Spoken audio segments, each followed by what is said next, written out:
자, 본문은 사도 바울이 에베소 교회 성도들에게 보내는 편지를 마무리하면서 에베소 교인들을 향하여 축복한 내용을 담고 있습니다. 자, 바울은 이 편지를 마무리하면서 성도들에게 세 가지 축복을 선포하고 있습니다. 그러면 사도 바울이 에베소 교회 성도들을 향하여 마음을 다하여 선포한 세 가지 축복의 내용은 뭘까요? 첫째로 평안입니다. 23절의 말씀을 우리 함께 읽겠습니다. 다 같이요. 아버지 하나님과 주 예수 그리스도께로부터 평안과 믿음을 겸한 사랑이 형제들에게 있을지어다. 자, 사도 바울은 에베소 교회 성도들을 축복하면서 가장 먼저 그들에게 평안이 있기를 기도했습니다. 여러분, 여기서 말하는 평안이라고 하는 것은 불안과 두려움이 없는 마음의 상태를 말하는 거죠. 우리 안에 끊임없이 찾아오고 있는 이 불안과 두려움을 몰아내고 하나님이 주시는 평안을 누리려면 하나님과의 관계가 회복되어야 합니다. 하나님과의 관계가 회복되지 못해서 하나님과 원수된 관계로 지내게 되면 누구도 하나님이 주시는 평안을 누릴 수가 없습니다. 여러분, 이 세상에서도 그렇잖아요. 우리가 이 세상을 살아가면서 어떤 사람과의 관계가 좋지 못하고 껄끄럽고 원수된 관계를 맺게 되면 여러분, 하루하루가 얼마나 불안한지 모릅니다. 평안할 수가 없어요. 그런데 하물며 피조물인 우리 인간이 창조주이시고 절대자이신 하나님과 원수된 관계에 있다고 한다면 어떻게 그 마음의 평안을 누릴 수가 있겠습니까? 그래서 욥기를 보게 되면요, 이런 말씀이 나와요. 자, 중요한 말씀인데 우리 함께 읽겠습니다. 다 같이요. 너는 하나님과 화목하고 평안하라. 평안하려면 뭐가 먼저라는 거죠? 하나님과의 화목이 먼저라는 거예요. 예? 그러니까 하나님과 화목하지 않으면 누구도 평안할 수가 없다는 얘기예요. 그러므로 여러분, 평안을 누리려면요, 반드시 하나님과의 관계가 회복이 되어야 합니다. 그래서 우리 인생의 가장 큰 저주인 두 가지 문제, 죄와 죽음의 문제를 해결받아야 하는 거죠. 왜 하나님의 아들 예수 그리스도가 인간의 몸을 입고 이 세상에 오셨습니까? 왜 하나님의 아들 예수 그리스도가 십자가에서 화목제물로 돌아가셨습니까? 왜 하나님의 아들 예수 그리스도가 십자가에서 수치와 형벌과 죽음을 당하셔서 우리의 죄값을 지불하셨습니까? 그것은 바로 죄와 죽음의 문제를 해결하심으로 하나님과 화목하게 돼서 세상에 줄 수 없는 평안을 누리며 살도록 하기 위해서입니다. 그래서 오늘 본문에 보게 되면 사도 바울은 에베소 교회 성도들을 축복하면서 이렇게 말하죠. 다 같이 읽겠습니다. 아버지 하나님과 주 예수 그리스도께로부터 평안과 믿음을 겸한 사랑이 형제들에게 있을지어다. 오직 예수를 믿음으로 그 주님 안에 거하는 자만이 세상은 줄 수 없고 오직 주님만이 주실 수 있는 이 평안을 누릴 수가 있다라고 하는 것이죠. 그래서 토마스 아킨퍼스도 이런 말을 했습니다. 우리 함께 읽겠습니다. 다 같이요. 예수 그리스도의 품에 안기우기 전에는 누구도 참 평안을 누릴 수 없다. 여러분, 이 말에 동의하십니까? 예. 물론 예수를 믿고 그 안에 거하는 자도 고난을 당합니다. 여러분, 우리가 예수 믿고 주님 안에 거한다고 해서 고난이 면제되는 건 아닙니다. 고난이 있어요. 우리의 인생에도 풍랑이 있습니다. 하지만 주님 안에 거하는 자는 인생의 고난을 만나고 풍랑을 만나도 그 고난의 한복판에서, 풍랑의 한복판에서 세상이 줄 수 없는 평안을 누릴 수가 있다라고 하는 거죠.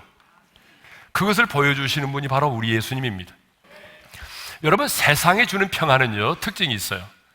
세상이 주는 평안은 일시적이고 순간적이라는 거예요.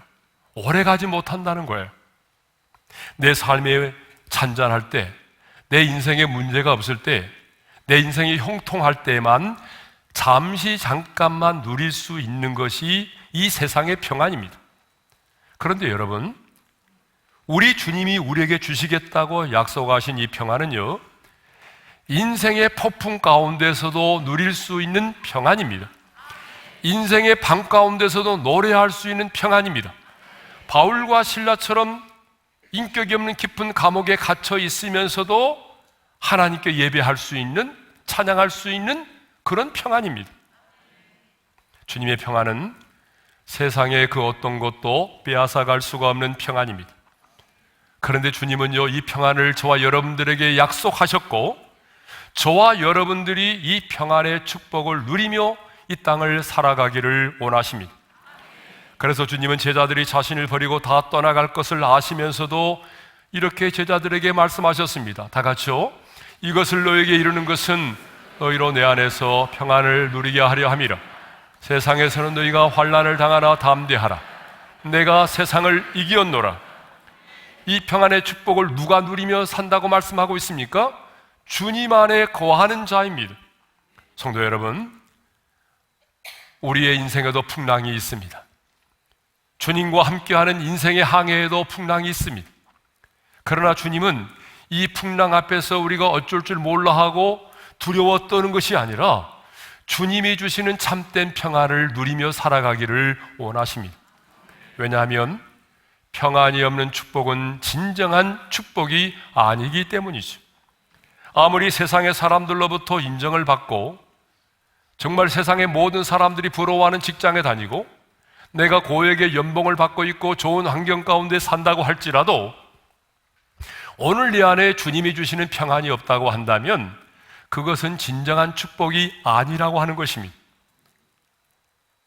그래서 하나님은요, 끊임없이 하나님의 사람들에게 축복을 선포하고 축복을 위하여 기도할 것을 명하셨어요. 자, 구약시대에도 보게 되면 제사장들로 하여금 이스라엘 백성들을 이렇게 축복하라고 말씀하셨습니다. 민수기 6장 26절입니다. 다 같이요. 여호와는 그 얼굴을 내게로 향하여 드사 평강 주시기를 원하노라. 부활하신 예수님도 제자들을 만났을 때에 3번이나 반복하여 이렇게 축복하셨습니다. 너희에게 평강이 있을지어다. 신약의 사도들 역시 이렇게 성도들을 축복했습니다. 갈라디아서 6장 16절입니다. 다 같이요. 이스라엘에게 평강과 긍휼이 있을지어다. 아니, 우리 예수님은 어느 집에 들어가든지 간에 가장 먼저 이 집이 평안할지어다라고 그렇게 기도하라고 가르쳐 주셨습니다. 여러분, 이것을 보게 되면 우리의 인생의 평안이 얼마나 중요한지 알 수가 있습니다. 자, 두 번째로 사도 바울은 믿음을 겸한 사랑이 형제들에게 있기를 축복했습니다. 23절의 말씀을 다시 한번 읽겠습니다. 다 같이요. 아버지 하나님과 주 예수 그리스도께로부터 평안과 믿음을 겸한 사랑이 형제들에게 있을지어다. 사도 바울은 지금 에베소 교회 성도들을 축복하면서 사랑이 있기를 위하여 기도했습니다. 왜냐하면 우리의 신앙생활의 모든 동기가 바로 사랑이기 때문에 그렇습니다. 그래서 주님은요, 사명을 잃어버리고 다시 이전에 삶의 터전인 갈릴리 바닷가로 돌아가서 고기를 잡고 있던 베드로에게 찾아오셔서 이렇게 물으셨습니다. 다 같이요. 요한의 아들 시몬아, 내가 이 사람들보다 나를 더 사랑하느냐? 이 물음에 베드로는 어떻게 대답을 했죠? 다 같이요. 내가 주님을 사랑하는 줄 주님께서 아시나이다. 그러면 왜 주님은 베드로를 찾아가서 이렇게 내가 나를 사랑하느냐라고 물으셨을까요? 지난날에 베드로가 3번이나 주님을 부인했던 그 아픔과 상처를 들추어내기 위해서입니까? 아니에요. 지난날의 연약함을 들추어내기 위해서가 결코 아닙니다. 내가 주님을 사랑합니다라고 하는 베드로의 이 고백을 통해서 사도로서 실추된 그 권위를 회복시켜 주시고 사람을 향한 어부로서의 사명을 더 확신을 가지고 감당할 수 있도록 하기 위해서입니다. 더 나아가서 주님의 일의 모든 동기는 주님에 대한 사랑임을 가르쳐 주기 위해서였습니다. 주님의 일의 모든 동기는 주님에 대한 사랑인 줄로 믿습니다. 그렇기 때문에 주님은 베드로에게 베드로야, 너 제자 훈련 몇 년 동안 받았어? 너 신앙생활을 얼마나 했는데? 라고 묻지 않으셨습니다. 네가 나를 사랑하느냐라고 물으셨습니다. 왜냐하면 사람을 낚는 어부로서의 사명도 여러분 내가 얼마나 주님을 사랑하느냐에 달려있기 때문에 그렇습니다. 그런데 사도 바울은요, 오늘 본문을 보게 되면 그냥 사랑이 아니라 믿음을 겸한 사랑이 있기를 위하여 기도했다는 사실입니다. 믿음을 겸한 사랑이라고 하는 것은 믿음을 수반한 사랑을 말하죠. 그러면 왜 우리에게 그냥 사랑이 아니라 믿음을 겸한, 믿음을 수반한 사랑이 필요할까요? 그것은 믿음의 바탕을 둔 사랑이어야 지속적으로 사랑할 수 있고 사랑할 수 없는 사람도 사랑할 수 있기 때문에 그렇습니다. 여러분, 사실 주님을 사랑하고 내가 누군가를 사랑한다는 것은 희생을 전제로 하기 때문에 쉽지 않습니다. 여러분 그러지 않아요? 내가 사랑한다는 것은 일단 희생을 하지 않으면 사랑이 불가능합니다. 그렇기 때문에 여러분, 믿음이 동반되지 않으면 사랑할 수가 없는 거예요. 믿음이 동반되지 않으면 지속적으로 사랑할 수가 없어요. 몇 번 사랑하다가 끝내버려요. 그래서 교사들도 보게 되면요, 1, 2년 하다가 다 그만둬요. 오래 못해요. 여러분, 주님에 대한 사랑이 동기가 되지 못하면 지속적으로 할 수가 없다는 거예요. 여러분, 주님이 말씀하셨잖아요. 원수를 사랑하라. 근데 여러분, 원수를 사랑할 수 있나요? 내게 잘해주는 사람도 사랑하기 어려운데 원수를 어떻게 사랑해요? 믿음이 없으면 원수를 사랑할 수가 없어요. 산상수훈에서 말하고 있는 것처럼, 속옷을 달라는 자에게 겉옷까지 줄 수가 있어요? 억지로 오리를 가게 하고자 하는 자에게 심리를 동행해 줄 수 있느냐고요? 왼쪽 뺨을 만졌을 때 오른쪽 뺨을 돌려댈 수 있어요? 불가능합니다. 그래서 뭐가 필요하죠? 믿음이 필요한 거예요. 그래서 믿음을 겸한 사랑이 있기를 위해서 기도했던 것입니다. 믿음이 없이는 사랑을 실천할 수가 없습니다. 믿음을 겸한 사랑이 오늘 이 말씀을 듣는 모두에게 있기를 바랍니다. 자, 세 번째로 사도 바울은 마지막으로 모든 자에게 은혜가 있기를 위하여 축복하고 원했습니다. 은혜가 있기를 위해서 기도했어요. 24절의 말씀을 읽겠습니다. 다 같이요. 우리 주 예수 그리스도를 변함없이 사랑하는 모든 자에게 은혜가 있을지어다. 여러분, 은혜라고 하는 게 뭐예요? 카리스. 그 카리스라는 단어가 무슨 뜻이죠? 여러분, 값없이 베풀어 주시는 하나님의 호의와 사랑을 은혜라고 말하죠. 그러니까 앞서 사도 바울이 말했던 아버지 하나님과 주 예수께로 말미암아 우리에게 주어지는 그 평안과 믿음을 겸한 사랑도 뭐예요? 은혜입니다. 우리가 예수 믿고 구원받음이 뭐예요? 은혜죠. 여기까지 살아온 것이 뭐예요? 하나님의 은혜입니다. 그런데 사도 바울의 축도는 지금 우리 주 예수 그리스도를 변함없이 사랑하는 모든 자에게로 향하고 있다는 사실이에요. 지금 사도 바울의 축도는요, 우리 주 예수 그리스도를 변함없이 사랑하는 모든 자에게로 향하고 있습니다. 사도 바울은 예배석 교회 성도들만이 아니라 우리 주 예수 그리스도를 사랑하는 모든 자에게 이 은혜가 있기를 기도했습니다. 여러분, 이것을 보게 되면 지금 여기서 언급하고 있는 이 은혜는 구원의 은혜가 아니에요. 이미 은혜로 구원을 받은 자들에게 베푸시는 주님의 은혜를 말하는 거예요. 자, 여기서 중요한 게 뭐냐 그러면 변함없이라고 하는 말입니다. 변함없이. 여러분, 제가 이 말씀을 묵상하고 설교를 하게 된 이유도 이 변함없이라고 하는 단어에 꽂혀 있기 때문에 그랬습니다. 변함없이. 여러분, 변함이 없다는 말은 우리가 주님을 사랑하되 어떤 조건과 상황에 따라서 달라지지 않고 흔들리지 않고 처음 사랑할 때와 마찬가지로 사랑하는 것을 변함이 없다라고 말해요. 그래서 예수님은요, 요한복음 13장 1절에서 이렇게 말씀하셨습니다. 다 같이요. 유월절 전에 예수께서 자기가 세상을 떠나 아버지께로 돌아가실 때가 이른 줄 아시고 세상에 있는 자기 사람들을 사랑하시되 끝까지 사랑하시니라. 따라서 하겠습니다. 끝까지 사랑하시니라. 그러니까 주님은 제자들을 사랑하실 때에 끝까지 사랑하셨다는 것입니다. 그런데 사람들은요, 이 말씀을 묵상할 때마다 너무나 이렇게 쉽게 묵상의 결론을 내릴 때가 있어요. 주님이니까 그렇지. 뭐 주님이니까 당연히 끝까지 사랑하는 거 당연한 거 아니에요? 우리는 달라. 이렇게 생각하는 분들이 있어요. 여러분, 아닙니다. 묵상을 그렇게 하면 안 돼요. 지금 주님께서 이 말씀을 하실 때에 어떤 상황 가운데 있었는지를 알면 우리가 그렇게 쉽게 결론을 내릴 수가 없어요. 지금 주님은요, 자신의 제자들을 끝까지 사랑할 수 있는 그런 상황 가운데 있지 않았어요. 주님이 이렇게 말씀하실 때가 뭐예요? 유월절 전이라고 말하고 있잖아요. 때가. 그러면 내일이면 주님이 어떻게 되죠? 내일이면요, 주님께서 십자가에 달려 죽으셔야 돼요. 예? 하나님 아버지께로부터 버림을 받고, 예? 십자가에 달려서 두 손과 두 발에 못 박힘을 당하고 피 흘려 죽으셔야만 하는 그런 때예요. 그것만이 아닙니다.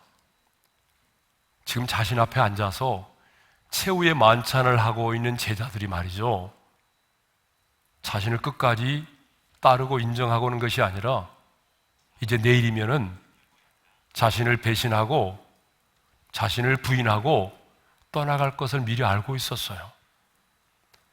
자신을 배신하고 떠나갈 제자들 앞에서 여러분 끝까지 사랑한다는 게 쉽지 않아요. 더군다나 그 최후의 만찬 석상에서는요, 너무나 태연하게 앉아있는 또 하나의 제자가 있었죠. 가룟 유다입니다. 은 30의 예수를 팔아버리는 마음을 가지고 그 앞에 태연하게 앉아있는 그 앞에서 제자들을 끝까지 사랑하신다는 것은 쉬운 일이 아닙니다. 더군다나 예수님의 제자들은 예수님이 왕으로 등극하시면 누가 더 높은 자리를 차지할 수 있을 것인가를 생각하면서 자리 다툼을 하고 있었습니다.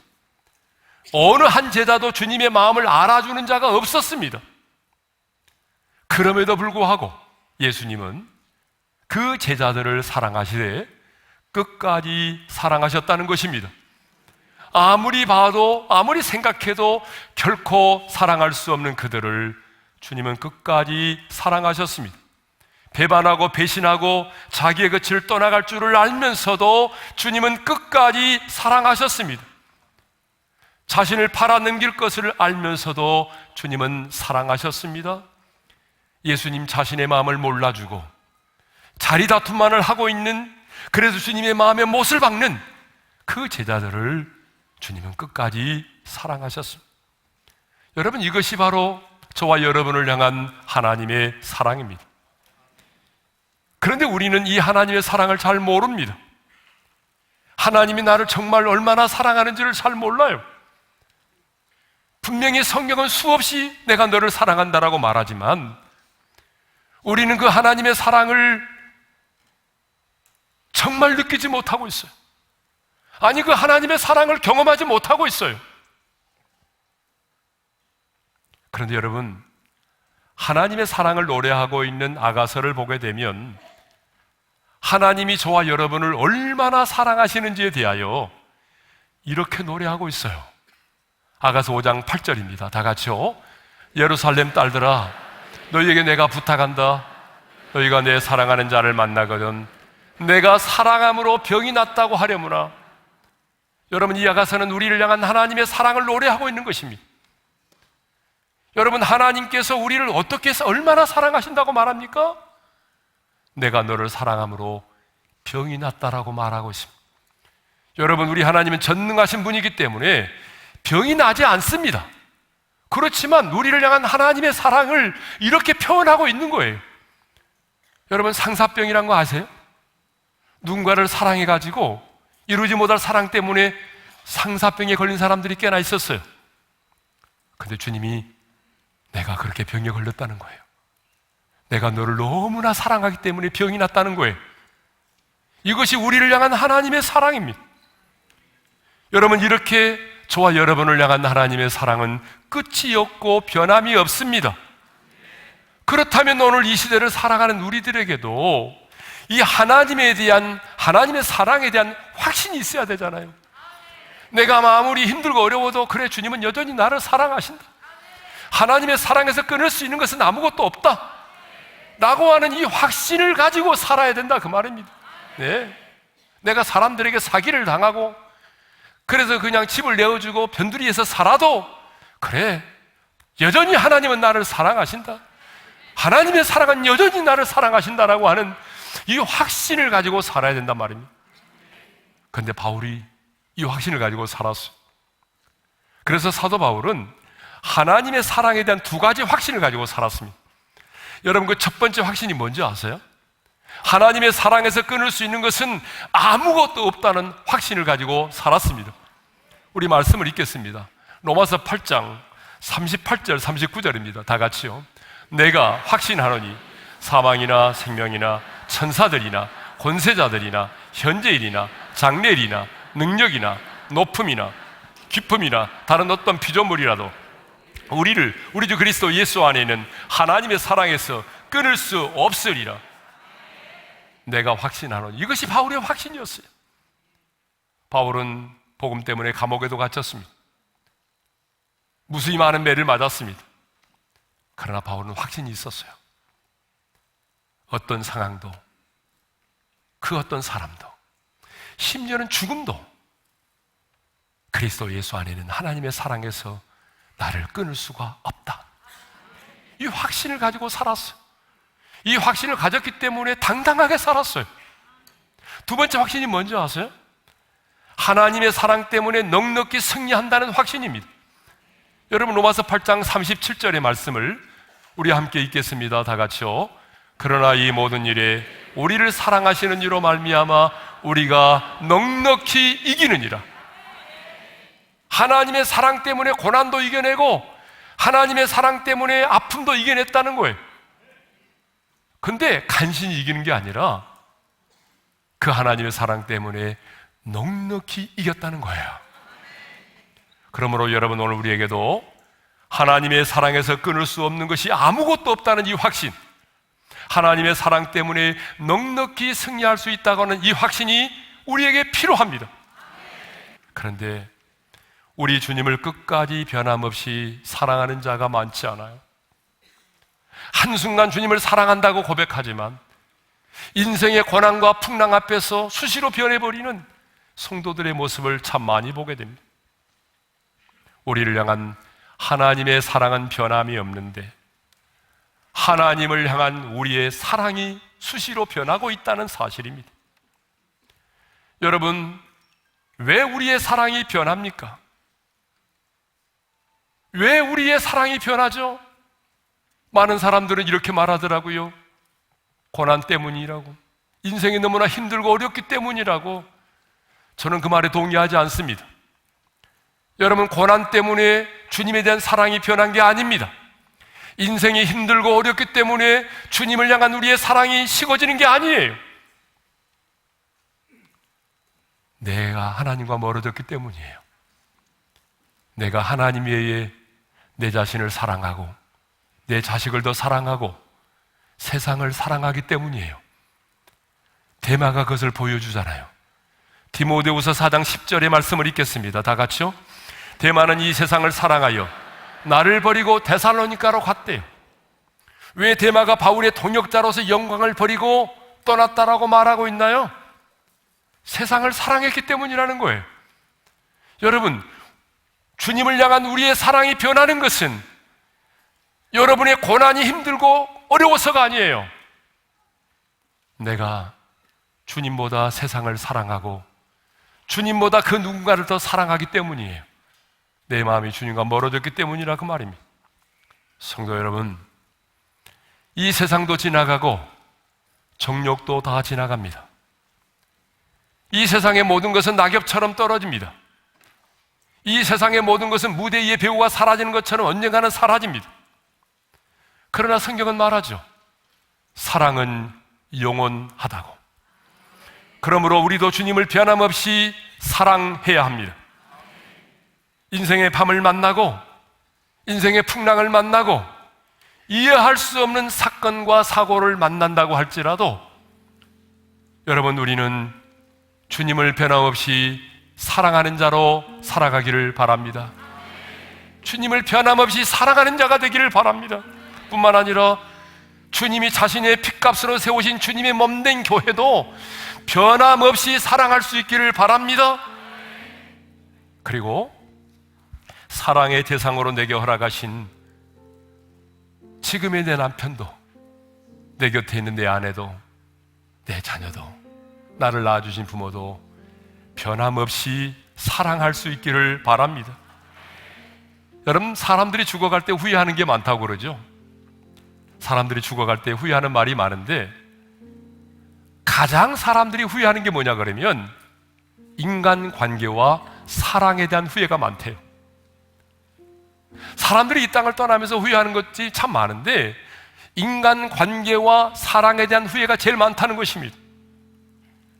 내가 죽을 만큼 마음껏 사랑해 볼 걸, 좀 더 일찍 용서할 걸, 뭐 그런 얘기라는 거예요. 이제 우리는 인생의 마지막 날에 이런 후회를 하지 않기 위해서라도, 내 영혼이 이 땅을 떠나는 내 인생의 마지막 날에 이런 후회를 하지 않기 위해서라도 변함없이 그 주님을 사랑할 수 있기를 바랍니다. 변함없이 여러분, 지금의 아내를, 지금의 남편을 변함없이 죽는 그날까지 사랑할 수 있기를 바랍니다.